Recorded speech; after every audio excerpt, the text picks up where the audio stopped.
University can be an exciting leap towards independence, but for neurodivergent students, it also brings unique challenges. We will unpack what it really means to navigate university as a neurodivergent student. We'll look at the wins, the systems that need work, and how we can build campuses that truly includes everyone. Our guest today has experienced what it means to move through systems built for uniformity and has chosen to grow and succeed by staying true to who they are. Danny Naidu studied astrophysics at the University of Cape Town and now works as the Education, Outreach and Multimedia Officer at BRICS Astronomy. So she's committed to fostering a love for science in all of South Africa's youth. It doesn't matter their background. It doesn't matter their learning style. So, Danny, welcome to Beyond the Box. Thank you. Okay, so can you share with our viewers your journey to discovery? How was that like? When did it start? Well, I think my parents will attest to this for sure. I always liked knowing things. I used to just learn facts and names and numbers. They used to, instead of calling me Google, they used to call me Dougal, as in like Danny and Google. Wow, that's amazing. Because I would always just have random facts or specific statistics for them. Even now, if they don't know, for example, an actor in a show, they'll automatically ask me because it's just an index of knowledge. A lot of it, not things I need to know, but I just somehow knowing them is in and of itself interesting. Wow, this is fascinating. So you would sit there, this is when after school, and just read a book or do research on Google? Sometimes it was from actively researching things, sometimes just from books. A lot of the time, just things you hear and they just stick with you, I guess. Ah, so what was your childhood? What was your childhood like? Oh, that's a very broad question. Okay. Well, I grew up in Durban, so I was around a lot of family when I was younger. Durban's it's quite a bit like Cape Town, where it's a bit more of a relaxed and laid back sort of environment. So it's easier to sort of navigate as someone when there's pressure on you academically. It doesn't feel like the be all and end all at that age. I think it's important when you're in primary school. But then you get to Joburg, where I moved for high school. And the jungle. Yeah. They're not kidding when they say things move fast in Joburg. It's all business orientated, and you can see how that affects schools as well. A lot of the schools treat education also as a business, essentially, where there's a lot of pressure on students to do their best to reflect the school in a good light. For example, in my school, I won't name it. Yes, we won't name you, don't worry. Thanks, Danny. A lot of the students who didn't do very well when it came to grade 11 and matric, they would suggest to students and their parents that maybe they find another school to go to. And wow, in my mind, that sort of defeats the whole purpose of having a school. You're there to educate children, not to say, oh, you don't meet the standard, go somewhere else. So high school definitely, in a way, prepared me for university in terms of adjusting to the pressures that you face. So I'm curious whether you would go to school. Well, you do the normal stuff. You attend school. When you get home, you do your homework and you do research or you read a book. Like, I'm just curious because I think I've mentioned you graduated in astrophysics. Yes. In astrophysics, not everybody graduates in that. So how was after school? Were you always in books? Like, I did enjoy reading quite a lot. I think the highlight of my year a lot of the time would be when book fairs would come to the school and they would have a selection of books where they promoted and put on performances, and then you'd have books to choose. They'd set up like a little shop that you could buy from. that was always a very exciting thing for me. And I think when I was in grade 6, approximately, they started implementing something called DEAR. There was I think it was 30 minutes during the school day. It was drop everything and read. And you'd have to just sit there and you would bring whatever book you want for that day.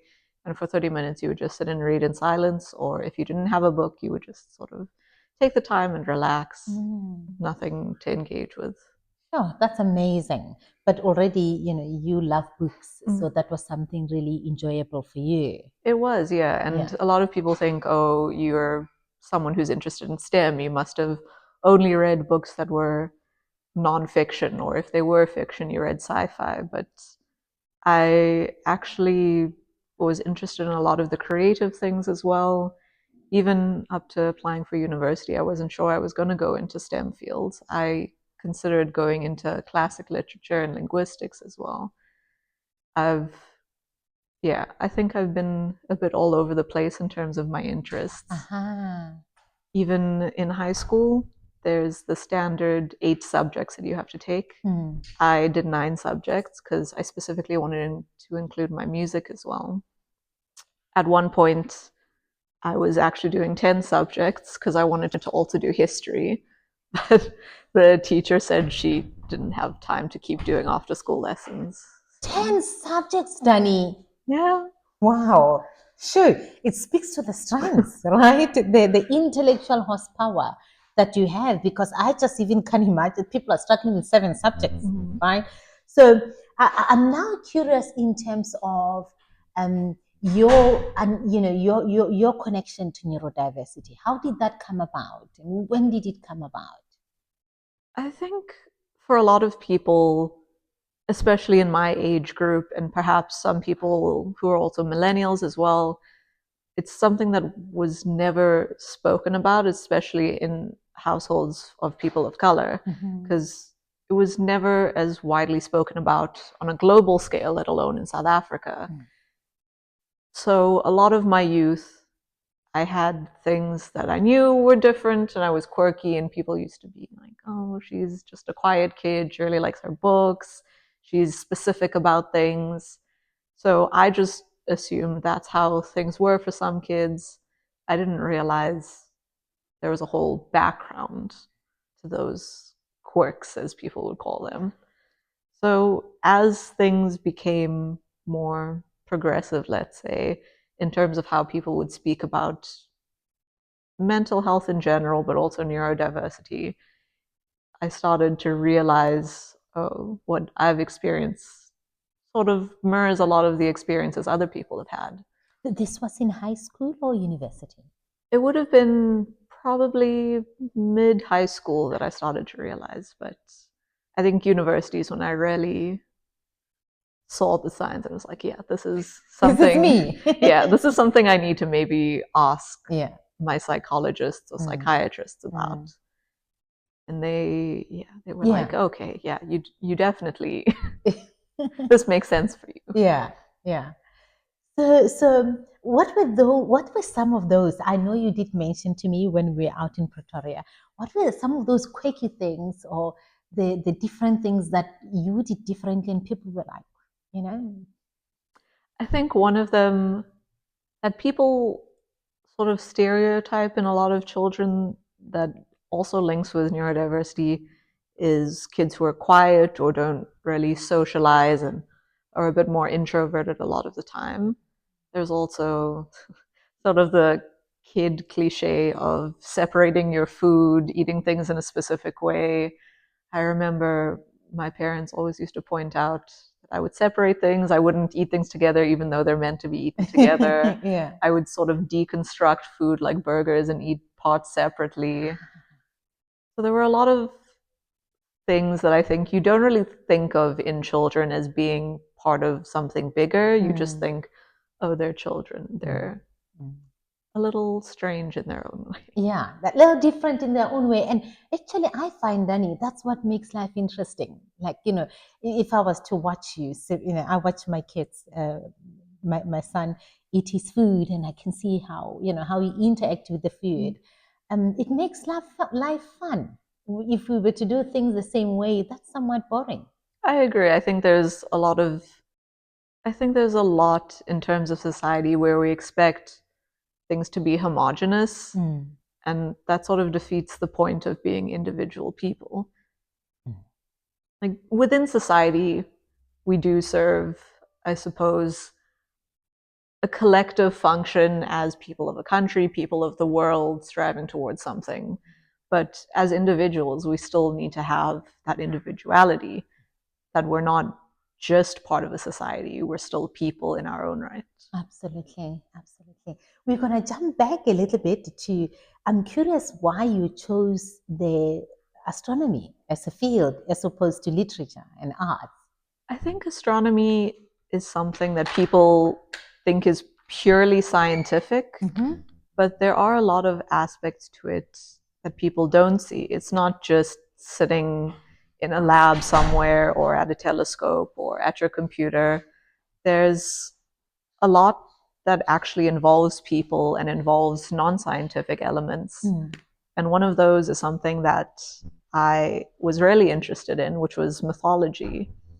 And a lot of mythology links to space, like whether it's things from Mesopotamia or if it's from ancient Greek civilizations.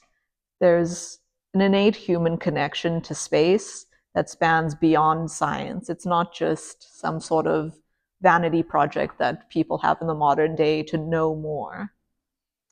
Sure, I want to attend your outreach and educational session. Please, when you have the next one, I would love to attend because I love the language you speak, and I'm a very curious person. And yeah, so hopefully we'll get to listen to you more.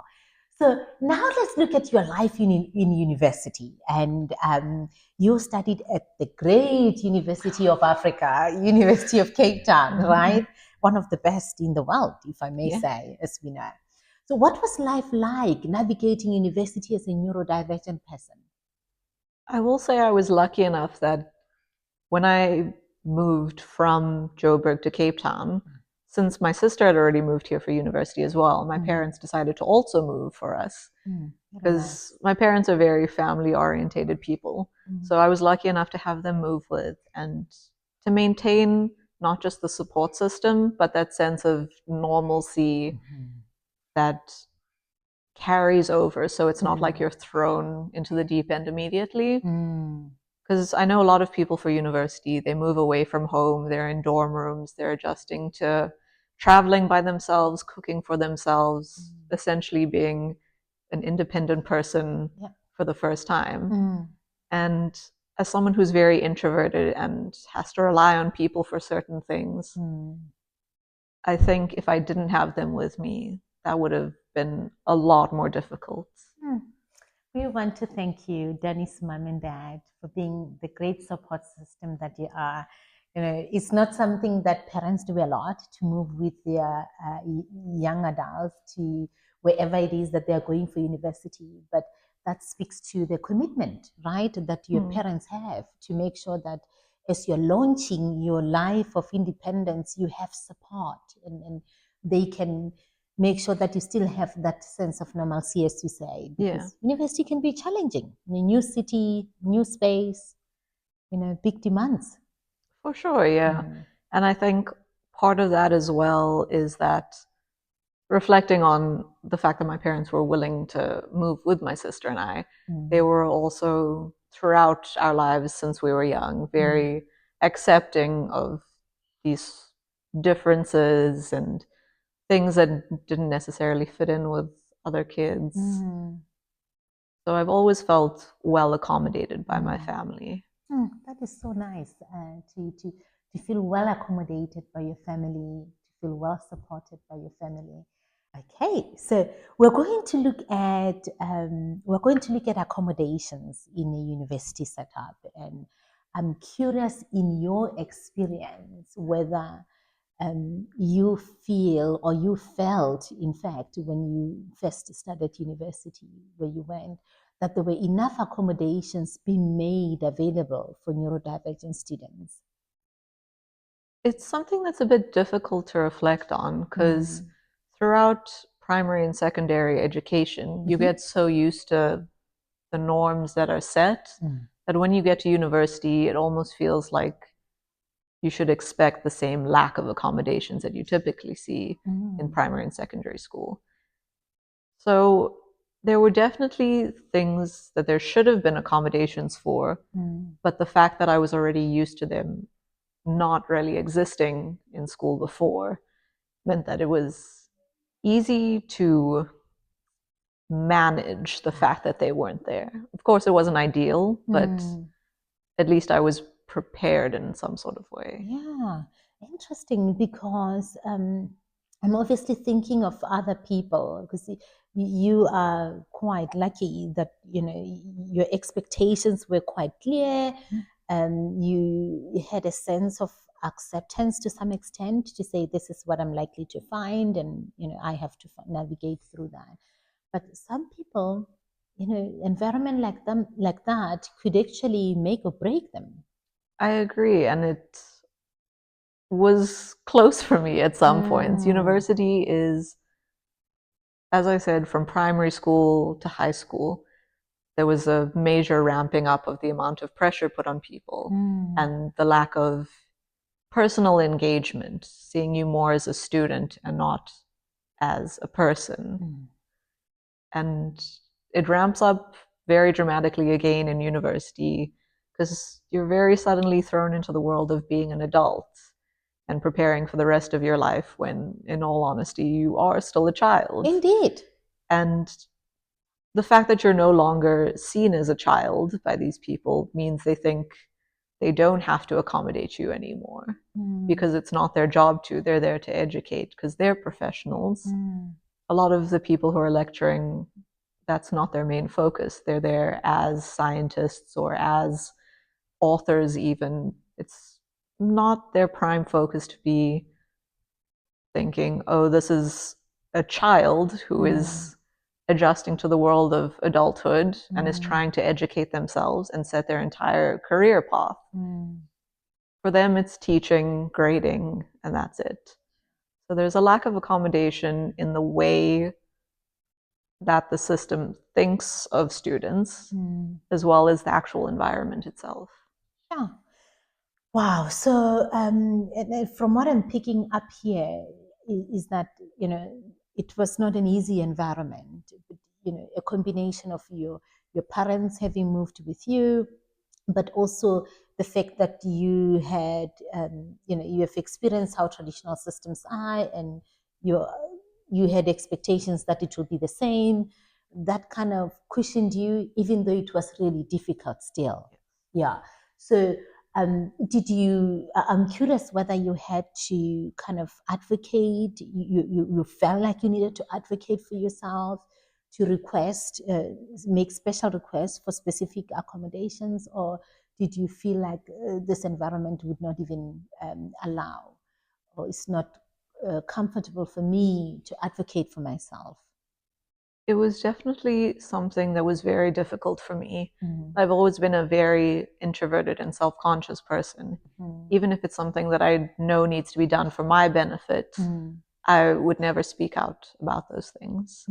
I'd also been dealing with mental health issues for a long time and eventually only spoke out in my final year of high school when it sort of reached a point where I looked at it and said, okay, now I have to do something. Wow. So that same sort of mindset, even though rationally you can look at it and be like, okay, I know I need to do something, it's a very difficult thing to shake. So throughout university, I didn't go and speak to people at the student centers and with lecturers and say, these are the problems I have. Is there any way that we can accommodate them? Or could you refer me to something else that I could look at? So throughout university, I sort of just had the mentality of grin and bear it, deal with it. Yeah. Because in the world at large, a lot of people won't be accommodating. And that is the unfortunate reality of it. And I'm not advocating for that, obviously. Yeah. It is a horrible way to treat people. Indeed. But but I never really spoke out about it. I know there were people that I was friends with who did get accommodations for certain things. Is it because they spoke themselves? Or? It was, yeah. People would ask for separate venues for certain things, or they would need extra time or things like that. Yeah, sure. And I understand what you're saying, that it wasn't easy for you to just do it, because a combination of your personality as well, but also, you know, not wanting to put yourself out there, even though you people that you were close to could have actually helped somehow, right? But I don't know if because they didn't know. If you're looking in hindsight, in hindsight, what would you have done? Or what would you advise a young person who is exploring university and they are neurodivergent? What would you advise them? I'd say one thing is don't be afraid to talk to your lecturers. I think it's worth bringing it up at least once. I know a lot of lecturers won't necessarily help with those issues, but it's worth engaging the first time just to give you a sense of whether they are willing to engage with you on those issues. Because there are some lecturers that I worked with when I was in university that were incredibly helpful and really did their all for their students. Sure. It's interesting, you know, if you are a lecturer and you have students in your lecture theatre that are neurodivergent, we appreciate that you make these accommodations, and certainly from Danny's experience, we can hear that you know, you do exist. You're doing good in your corners. So please continue doing that good. It helps a lot. But I can't help but be curious as to why other lecturers wouldn't want to help. Would you say because I know in some institutions there is a center you have to go to get an official recognition, so that whether the lecturers like it or not, if you have a specific documentation, they should make provisions for you. Is that something you're aware of? I think at least at UCT, they would have a specific wellness center for the students where you would go through them primarily to deal with any sort of issues, whether it was issues with physical health, mental health, neurodiversity issues, anything regarding student wellness. So if you went directly to lecturers or department heads, anything like that, they would expect you to have already gone to the wellness center. Interesting. Well, at least we can hear that there are channels you can follow to try and make sure you are accommodated, because it's important that you feel supported, especially in a very stressful environment that university can be. So yeah, as you heard from Danny, he wouldn't advise that you keep quiet. And maybe if you find it difficult to advocate for yourself, have the people around you, your friends, have them support you, maybe go with you to speak to the lecturer, or just to help you somewhere. You would never know. People are very kind, and you'd find people that are willing to help. Yeah, Danny, we're going to move on and look at social life, right? Social life is something else.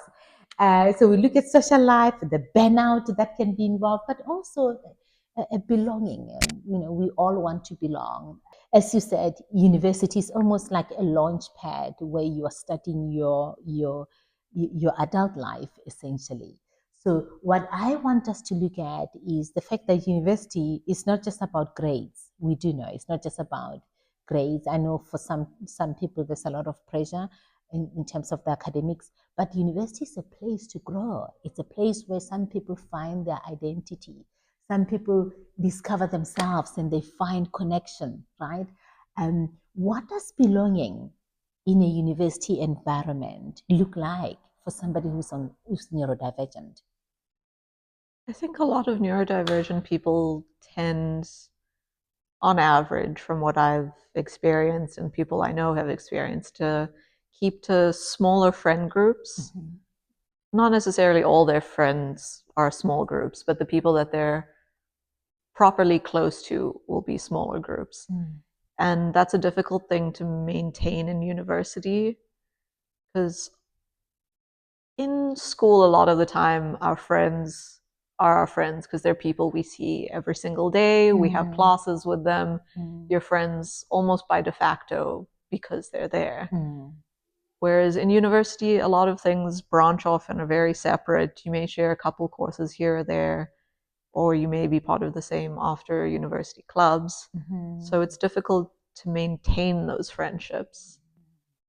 But I find that when you do manage to, it's more worth it because you're not just friends because they're there.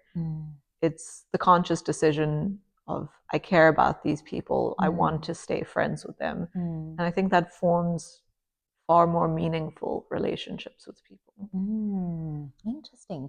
So having a connection with people is quite important. And it can be a support system of some sort away from home. It's definitely an important support system, especially for the people who are away from home and don't have any family nearby.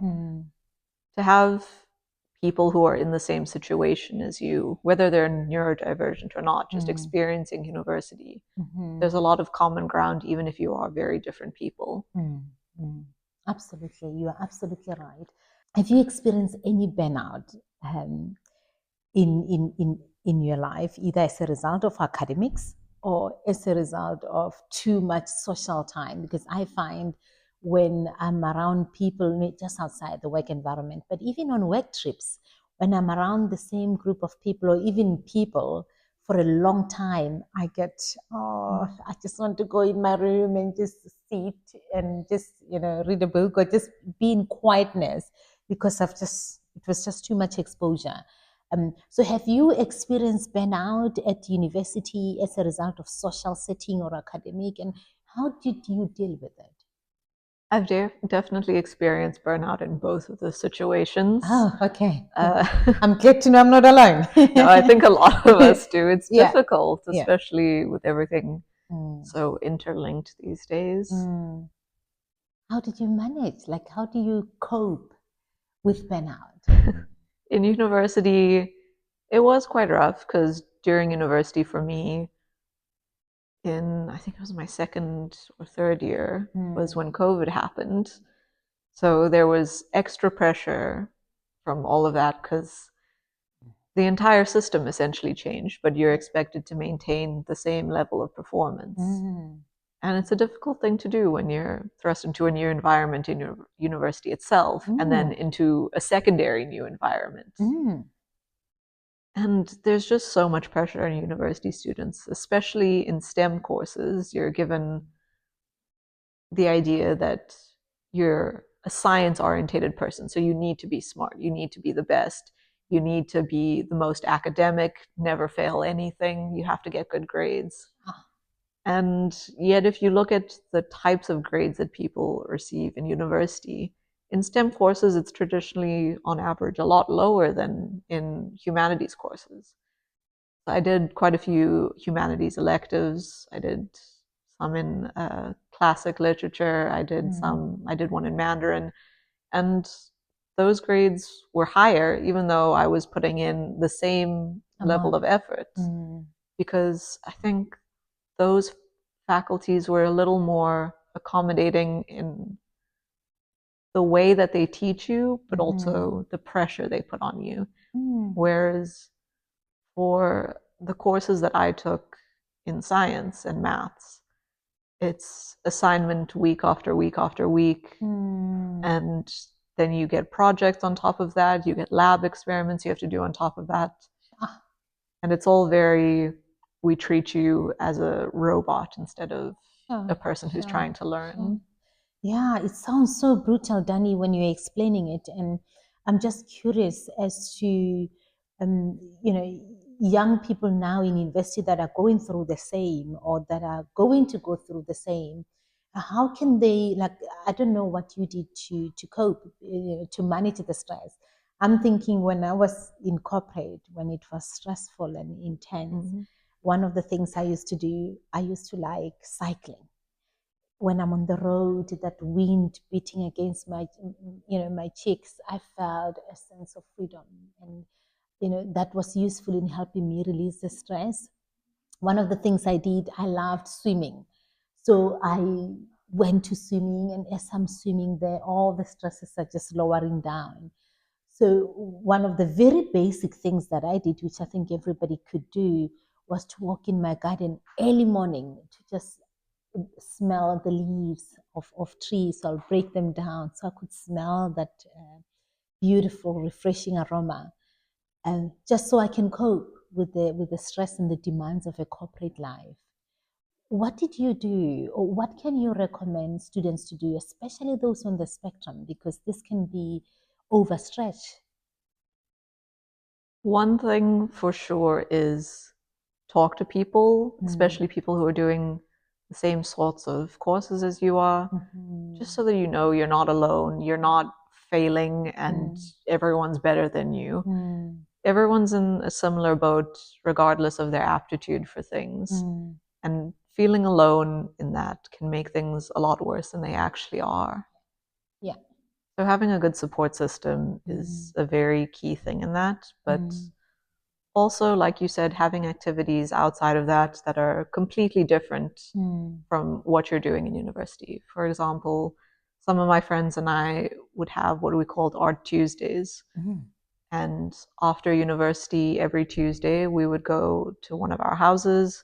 We would all just sit and make some sort of art, whether we were drawing, painting, just making things, spending time de-stressing and removing ourselves from the sort of brain activity that we didn't have a choice to experience throughout the previous hours of the day. You are hearing from a graduate, a young professional herself, about some of the things you could do to de-stress, because university can be quite stressful.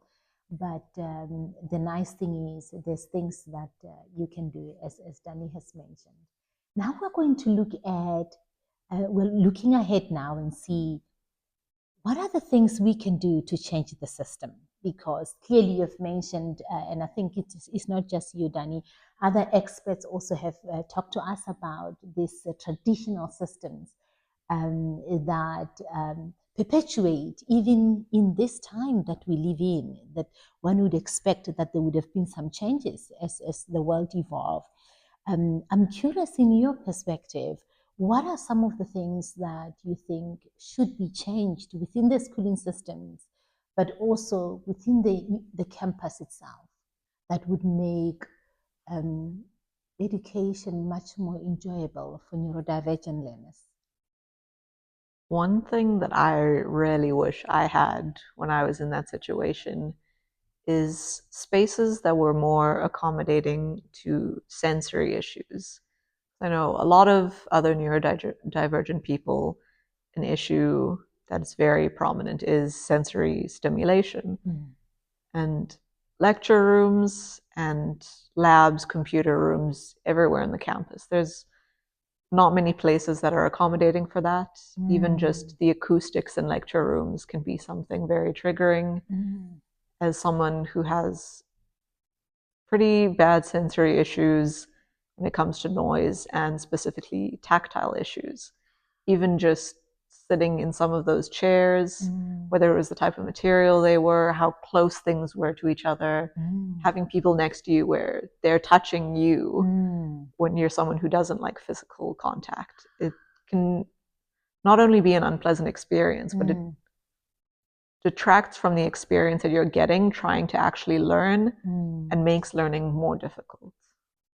Wow, this is very insightful. If you didn't know and you are in a position to make some changes, or to make some, to persuade people to make some adjustments in a university environment, please do think about some of these things that Dani has mentioned.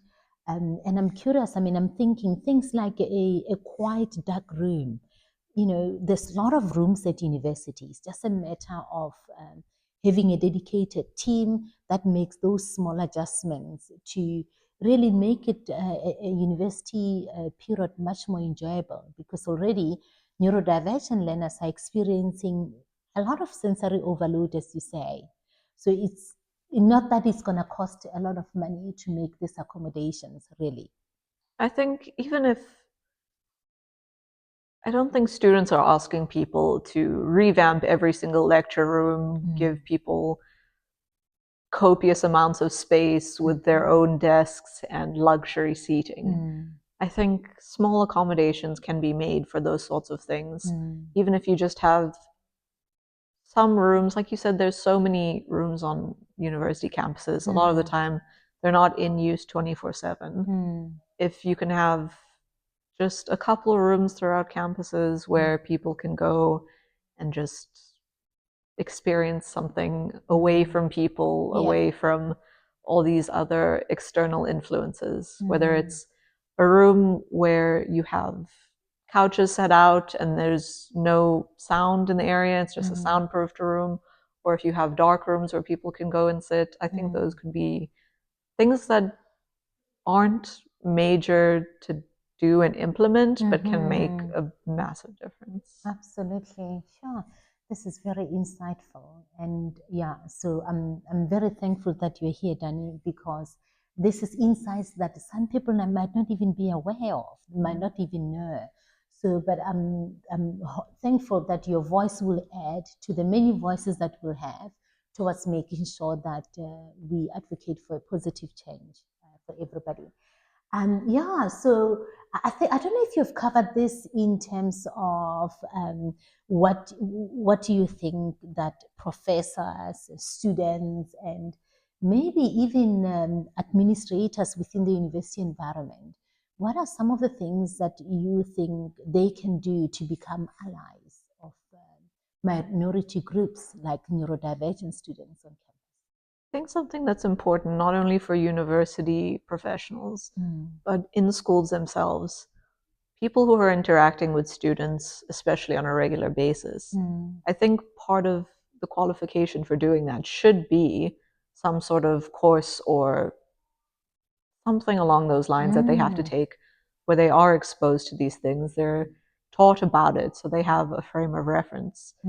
Because even professionals who don't mean to isolate and sort of antagonize neurodivergent people, a lot of the time it's due to the fact that they don't understand why it's happening. So they think someone is just for the fun of it. Yeah, they're being demanding, they're not paying attention, they're being a troublesome child. So spreading awareness of it, instead of the way that a lot of media portrays neurodivergence, especially ADD, ADHD, just being a hyperactive child and you don't listen. Providing a clearer, more realistic picture of what people who are neurodivergent deal with. Wow, sure.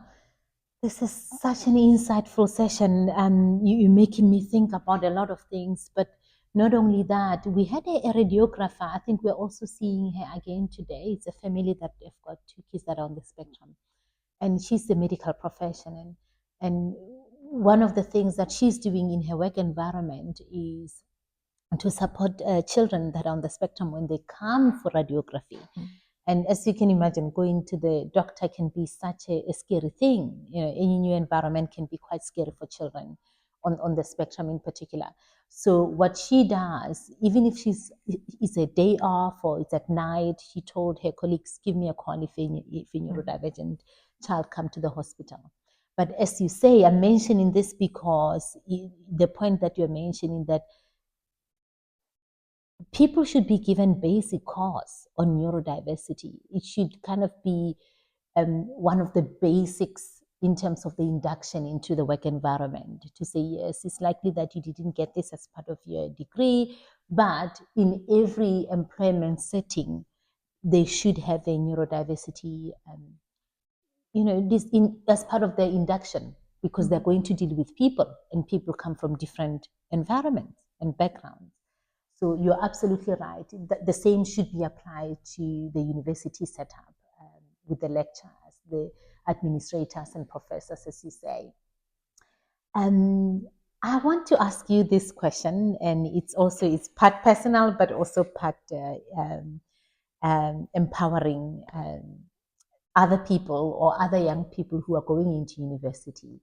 What message do you want to leave with them, those young people, or the next wave of neurodivergent youth that are going into university? What message do you want to leave? You're your own person and you're different, and that's good. And don't let a society that focuses on homogeneity in academia to tell you that you need to be something. If you can be something, then be that thing. And don't think you can't just because a standardized test tells you, oh, you got 49% instead of 50. The reality is life exists outside of university, and people are more than grades. People are a lot more than what they show in tests or even in a social interaction. You heard it from Dani herself, the scientist. People are more than grades, and you can be anything you want to be. So those are amazing, comforting words for any of you that's going to embark on this journey. I want to thank you very much, Dani, for sharing your story with us, sharing your story with the audience at home. You've shown us that success at university doesn't look like one way, right? With the right support, young people or neurodivergent people can thrive, even as difficult as it is. But it's important that we change the system. It's important that we have the support. It's important that we make accommodations possible within the university environment. This is it from Beyond the Box. I hope you like, subscribe, and follow us. Until next time, goodbye.